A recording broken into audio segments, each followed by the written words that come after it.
ආයුබෝවන් වල හැමෝටම අද 2026 අප්‍රේල් මාසේ 14 වෙනිදා අලුත් අවුරුද්ද යුද ගිනිදැල් නිවුණු සාමකාමී රටක් කලින් තිබුණ වගේ රටක් ලෝකයක් අපිට ලැබෙන්න කියලා හදවතින්ම ප්‍රාර්ථනා කරනවත් එක්කම ලැබුවා වූ සිංහල දෙමළ අලුත් අවුරුද්ද ඔයාලා හැමෝටම සුබම සුබ අලුත් අවුරුද්දක් වෙන්න ඕන කියන ප්‍රාර්ථනාවත් එක්කම අද අපි බලමු කොහොමද මැද පෙරදිග සහ ඩොලරයේ විනිමය අනුපාතයන් කියලා.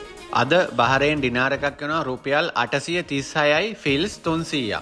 සෞදි අරාබි රියාල් එකක් වෙනවා රුපියල් 84ක්. කුවේට් ඩිනාර එකක් වෙනවා රුපියල් 1020යි 7.4ක්. කටාර් රියාල් එකක් වෙනවා රුපියල් 86යි 7.60ක්. ඕමාන් රියාල් එකක් වෙනවා රුපියල් 819යි 7.90ක්. ඩුබායි ඩිරාම් එකක් වෙනවා රුපියල් 85යි 7.84ක්. අද දවසේ ඩොලර් එකේ අගය පෙන්වන්නේ රුපියල් 315යි 7.40ක් විදිහට.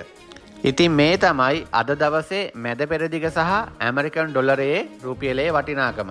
ඔයාලට දිගටම මගේ channel එකෙන් මේ විදිහටම විනිමය අනුපාතයන් දැක බලා ගන්න පුළුවන්. විශේෂයෙන්ම කියන්න ඕනේ මගේ YouTube නාලිකාවෙන් දිනපතාම ලංකාවේ පවතින රත්තරන් මිල කැරට් 18, කැරට් 21, කැරට් 22, කැරට් 24 දිනපතාම රත්තරන් මිලත් මගේ channel එකෙන් ඔයාලට දැක බලා ගන්න පුළුවන්.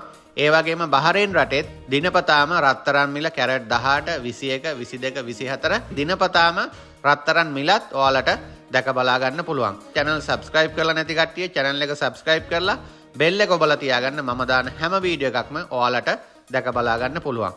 එහෙනම් අපි යලිත් හෙටත් මේ විදිහටම අලුත් වීඩියෝ එකකින් මුණ ගැසමු. ඔයාලා හැමෝටම ජය වේවා.